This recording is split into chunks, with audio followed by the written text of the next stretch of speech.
I'm really starting to wonder, does anyone even care anymore about what is happening in the world? Or are we so that quick to forget all of the things and challenges that we had in 2020, 2021, and part of 2022? The fact that we had to stand 6 feet apart, wear a mask, actually everything closed down for 2 weeks. People seem to forget that that was the beginning of all of the changes that you're seeing happening right now. From the stores closing because they weren't able to bounce back from what took place, to people losing their homes, losing their jobs, stressed out of their mind about what is happening, what's the next step, what's the next move. Did we forget all those things? Can we afford to be that forgetful? People would rather watch gossip or whatever than to watch a homesteading video or a news story that's letting them know exactly what's happening and the changes that could possibly be taking place. I'm really wondering, where is it all leading to? And do I even need to continue giving news you can use? What's up, YouTube fam? How are y'all today? So I told my husband that I don't know how much longer I want to continue to do these type of stories that I be doing, letting y'all know what's going on out here, because at this point in time I feel like I almost need to take a break or something. I'm just not sure what I'm going to do. He told me to just keep pushing forward.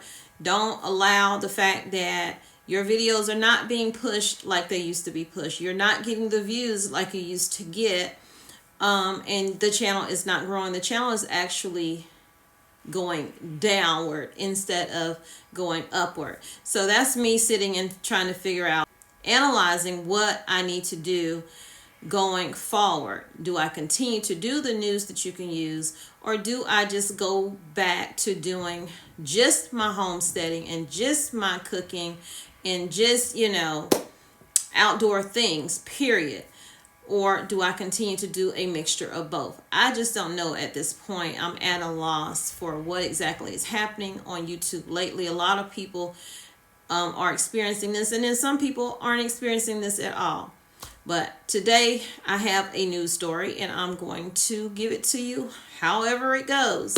So what's happening right now is there is a boil water advisory. Yes, a boil water advisory. Pretty much a state of emergency is happening right now in parts of Texas. Texas residents were warned that over 100,000 gallons of wastewater has spilled into their water system. This camera just won't sit still. Residents in Houston with private wells near a wastewater treatment site have been urged to only use distilled or bottled water after the structural failure caused domestic sludge to spill out into their holding tanks. So usually this is like a city thing and you don't have to deal with this type of stuff when you have a well, but they cannot use their well. In a statement on Tuesday, Houston Public Works told people living within half a mile of the Almeda Sims wastewater treatment plant in the City Park neighborhood of Southwest Houston who use private wells for their drinking water that the supply may be affected by this spill. They advise boiling your water for cooking, bathing, brushing your teeth as well until private well water had been tested and disinfected if necessary. Houston Public Works said that as of 10 a.m. on Tuesday, the estimated volume of released wastewater was more than 100,000 gallons, and a cleanup operation had commenced. However, local news outlets citing officials said around 600,000 gallons had spilled from the tank, not 100,000 gallons. Houston Public Works stressed that residents who received their drinking water supply from the city would be unaffected, that's unusual, by the spill and did not need to boil their water. You kind of have to wonder, is this in an effort to have people who are on well water now get on the city system? Money. Oh yeah, money, money. Let me stop. That's what it all revolves around. So, Houston Public Works stressed that residents who receive their drinking water supply from the city will be unaffected by the spill and did not need to boil their water. The public should avoid contact with waste material, soil, or water in the area potentially affected by the spill. Do not swim in affected areas, officials said. If the public comes into contact with the wastewater or materials, the soil potentially affected by the spill, they should bathe and wash their clothes thoroughly as soon as possible. My thing is, if you're washing your clothes in it, aren't you still... Never mind. But isn't that like defeating the purpose? Just saying. The treatment plant was given over $21 million by the city of Houston only 2 years ago to improve inefficient components, but the appropriation did not mention wastewater tanks. As of April 2023, the project was 40% complete. Treatment workers have begun cleaning an isolated spill area within the treatment plant, and its 2 other tanks remain unaffected by the incident. Wastewater treatment plants collect municipal sewage and remove contaminants before the water is then released into the environment. This leftover material or sludge can then be turned into biosolids that are used for fertilizing soil. So this is what's coming out of people's faucets. Ugh. So it goes on to state that, however, untreated wastewater can contain a number of potentially harmful biological and chemical contaminants. Depending on the content of the sewage, according to Environment Protection Agency, these can include pathogens, pharmaceuticals, heavy metals, and toxic chemicals that can mix to form toxic gases such as hydrogen cyanide. They're going to have to do repairs to that entire holding tank because it fell apart. The incident on Tuesday could force the city to commit more money to improving the treatment plant. Houston Public Works said that Texas Commission on Environmental Quality had been notified about the wastewater spill. So to me, this is saying that residents are going to have to pay more money. This money is going to come from somewhere, and people's bills are going to go up in order to pay for it. So that is what is happening in Texas. So 1 year later on the East Palestine, remember when they had that whole incident with the water, well, not the water, the train and the chemical spill into the water and people's animals dying from that and people actually getting sick from that themselves. Well, it's been over a year since that train carrying those various toxic chemicals derailed in East Palestine, Ohio. Yet, as federally managed recovery operations continue, so they say that locals are still smelling some kind of rotten odor in the air still over a year later in East Palestine area. They say, I can't tell anyone where I live without them having a look of sorrow, says one resident. Even though day to day we're trying our best to go about our normal lives in the best way we can, I will still always have an ill feeling when I think about how the rest of my family's life is going to go. So what is happening still? The Norfolk Southern train had derailed about a quarter of a mile from Pennsylvania state line and a fire was burning. Of the 150-car trains was hauling, a third were affected by the derailment in some way. 20 of those contained hazardous materials, some of which spilled into the nearby ground and waterways while the pressure rose in others due to the heat of the fire. Mind you, they did a whole chemical burn to try to get it out, and a plume of smoke dispersed into the air. And they've been dealing with that issue for a while now.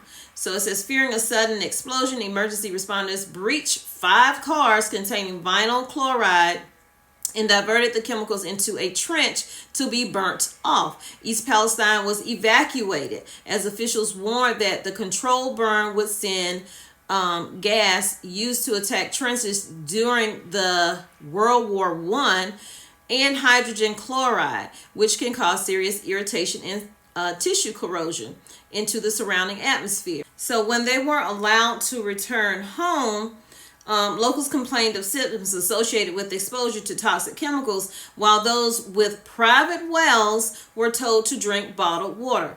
Just like they're being told right now in Texas. That's the only reason why I'm adding this story in with it. Also as a reminder of the things that can potentially happen at the drop of a dime. Your whole life can be flipped upside down. So we need to be preparing and stocking up. Definitely get your water stocked up, because normally when it seems like when these trains derail and all this other stuff, it's always by a waterway. And I'm not trying to have any kind of conspiracy into that. That's just how it seems. Burning eyes, itching throats, they experienced in the immediate aftermath of the derailment have subsided. But she says there is a suspicious smell still in the air. And also when it rains, there is a suspicious smell.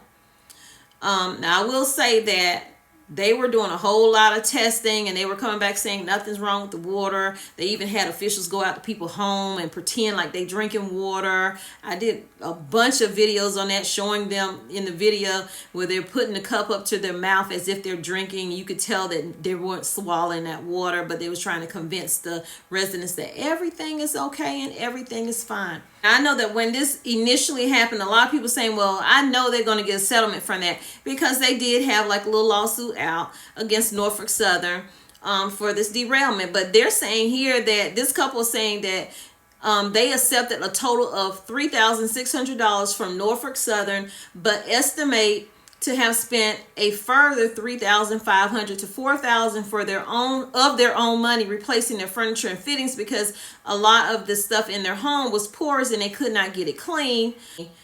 Railroad company Norfolk Southern makes billions of dollars every year, and the only thing that they compensated these people with was a shelter for one. Some got hotel rooms, some did not. And this couple got roughly $3,600. Unbelievable. For your whole life changing. So whatever they're using to treat it, get the chemicals out, is affecting them still. They can't bathe in the water still. They can't afford to move because they just bought that home. And so many people in that community are locked into being still in that community because they just don't have the funds to move. And Norfolk Southern didn't give it to them. I just want to bring y'all this little update. I'm not going to read it any further, but stock up on your water. Make sure you're stocking up on your medication as well. With all of these pharmacies closing left and right, you just don't know if these things are going to be available to you. You have to remember what took place in 2020. Not live in it, but just keep that in the back of your mind and act accordingly. Stock up your homes on the items that you use on a daily. That is so important. And if you're that type of person that uses artillery to protect your family, you want to stock up on all those accessories that go along with that. Get your ammunition. Get those items. Get your gear together for go bags, so you'll be able to evacuate your home if need be. Have a way to get food that's fresh food, whether it's you going fishing or you going hunting or whatever it is. Have those items available so that you're able to protect your family, feed your family, and care for your family the way you want to do, and not allow other people to tell you, no, you can't go into the store. We can only allow so many people in, or you're going to have to wait until someone come out before you go in. Do y'all remember those days? Do y'all remember those days? Please hit the like button, share the video out, you guys. I can't stress that any more than saying that. Do it for your family, your members that you know ain't stocking up on nothing, but if something happened, they're going to be calling you for it. So let them take advantage of the time we have now and the abundance of things that's out there right now before the shortages hit, before things aren't available. There are multiple viral situations taking place right now. whether it is this bubonic plague or the Alaska pox or the mpox or the C-19. These things exist. They are happening. And we need to be preparing now before another outbreak takes place or some other type of emergency takes place that puts us in a spot that we just can't get out of. See y'all in the next video.